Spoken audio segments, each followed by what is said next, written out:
Okay, this is the definition. If you Google, is gaslighting abuse? This is the dictionary definition.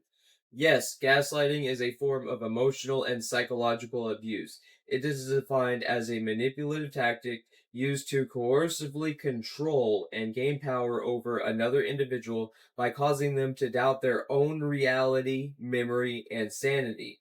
Thus, telling someone, you're not disabled when doctors say you're disabled is gaslighting. If someone is gaslighting you and they say that they're not gaslighting you, that is gaslighting about gaslighting. Gaslighting can be considered as lying about reality, lying about personal experiences or scientific fact or something that some sort of objective, subjective, or empirical fact. And this can also be considered if someone backs you up and says, yes, this happened, we both went through this, and someone says, well, that you didn't, then that is a form of gaslighting. It is denying reality of what you experienced, of what doctors say, or that you have some sort of documented evidence for supporting your claim. So key characteristics include coercive control. The abuser undermines the victim's perception of reality to increase their dependence and erode their confidence. Exposure to gaslighting is linked to significant mental health issues. It rewires your brain, including depression, anxiety, and trauma. It causes psychological trauma, as in CPTSD, complex post-traumatic stress disorder, and other personality disorders. It can be even more harmful than outright physical abuse. Um, and loss of self-esteem. Common behaviors include denying facts, twisting words, minimizing feelings, and refusing to take accountability. That's a big one. Refusing to take accountability. Often leading the victim to question if they are losing their mind. Is that yes or not? No, what family has done to me my entire life. Facts aren't facts. Yeah, that's what it sounds like. You aren't disabled. Yeah. Have doctors proving that I'm disabled. Right. You They know? always questioned it, yeah. Exactly. So that is what gaslighting is. Most people can't even define why something isn't if you can't define why something's not abuse, then there's something missing in the equation of the person being abused. Simply saying that abuse is not abuse does not make it not abuse. No one you can subconsciously gaslight someone just like you can subconsciously hurt someone. You can unintentionally hurt someone via a car wreck. This does not deny the responsibility or the causal effect, the outcome of the gaslighting. I have complex PTSD partly from because I've been gaslit my entire life by David and everyone else. People telling me that I can do things that I physically cannot, that have doctor's notes saying I should not be doing. People telling me I can walk to bus depots, bus transportation spots that are physically inaccessible at a distance inaccessible to me. Like I cannot physically walk 4 miles to a bus station and then work after that. I would use all my energy. I Right. can barely walk a mile as it is with my Ehlers Gosh. Danlos and everything else. Well, that'd really wipe you out then. Yeah, it is a form of emotional abuse that causes a victim to question themselves, giving the abusive partner even more power. So, like, these are dictionary definitions from universities. This isn't just some random article.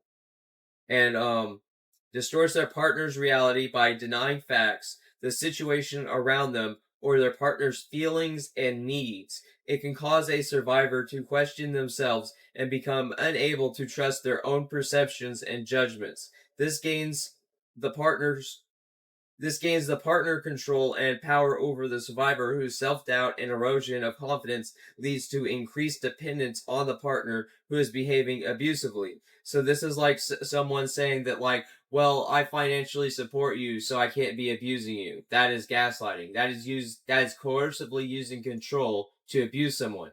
You're saying that as long as I give you money, I can physically and mentally torture and abuse you and do anything I want to you simply because I'm giving you money for food or something, right? Right. That is no different than slavery. If you give someone money, that does not entitle you to beat them either physically, mentally, or emotionally, psychologically. Coercive control is an abusive tactic used because the person using it gains a benefit that comes at the expense of another's agency, free will, safety, and well being. Gaslighting doesn't just take place in intimate relationships. The coercive control tactic can be used in any ongoing relationship to gain power over another, e.g., between friends or colleagues. It can also be used to magnify and exploit power imbalances in relationships such as superior and employee, teacher and student, parent and child, caregiver and person needing care, or sibling versus sibling, or parent versus sibling. Some forms of gaslighting may look like, you're overreacting, that never happened. Can you hear? That's not what I said. It's all in your head. You need serious help. We moved to Canada for you. How could you say I treat you badly? As if because someone moves to Canada means that they're allowed to physically beat them, right? One good does not justify infinite leeway of doing other bad things. Yeah. That's not morality. That's control. That's saying that, well, if I do this positive thing for you, I can do not just one negative thing, but I can do a series of negative things against you. And then, you know, I'm impossible of doing anything even subconsciously negative towards you or controlling you simply because I have done these things or I do this thing for you. Some things that they do is trivialize, minimize, and dismiss their feelings or tell them that they are overreacting to a situation.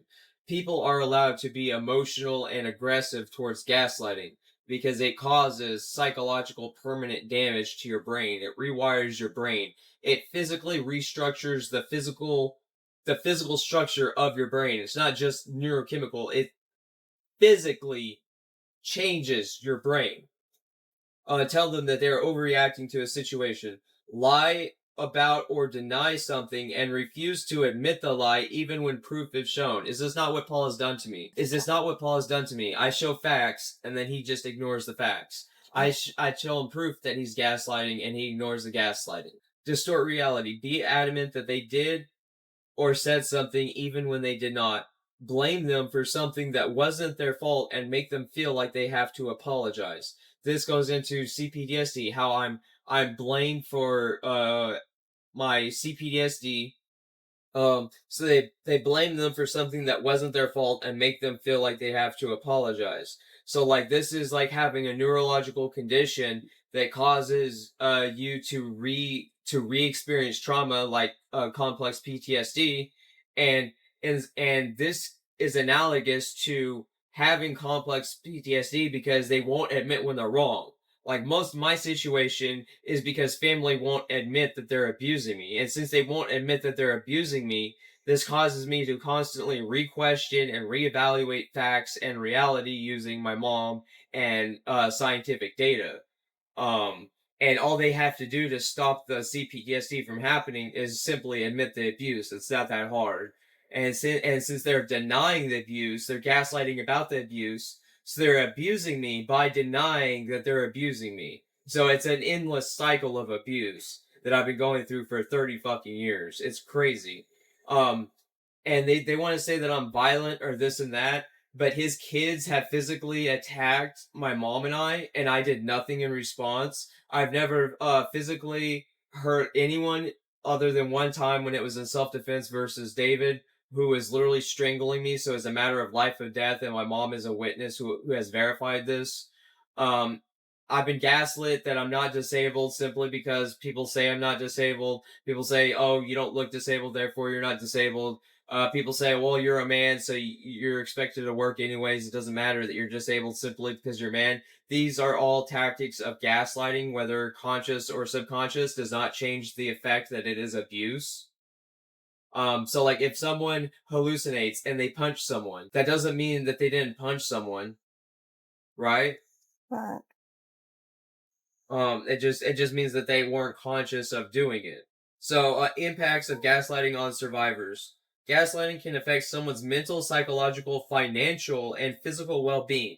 Gaslighting may cause survivors to feel confused and disoriented, lose confidence in themselves, stay in abusive relationships for longer since they feel like they can no longer trust their own memories and need their partner to help them, better understand reality and make decisions, constantly doubt themselves and think they are too paranoid, sensitive, or other terms they have been called by their partner. This is something a lot of narcissistic abuse incurs, is that they'll abuse you and then blame you for being emotional. Oh, you're overreacting to the way that I'm abusing you. Oh, I'm hurting you. How dare you respond as a human being with emotions, right? You're supposed to be a robot and not respond to a negative stimuli or abuse. You're just supposed to sit there like a punching bag and take abuse. Constantly doubt themselves and think that they are too paranoid, sensitive, or other terms that they have been called by their partner or their abuser. Experience anxiety and depression. Lose the sense of self-agency, free will, and freedom. Become isolated from friends and family. Is this not what has been done to me my entire life? Yes. Okay, I just wanted this one last record in case someone wants to say that they're not gaslighting me in the family.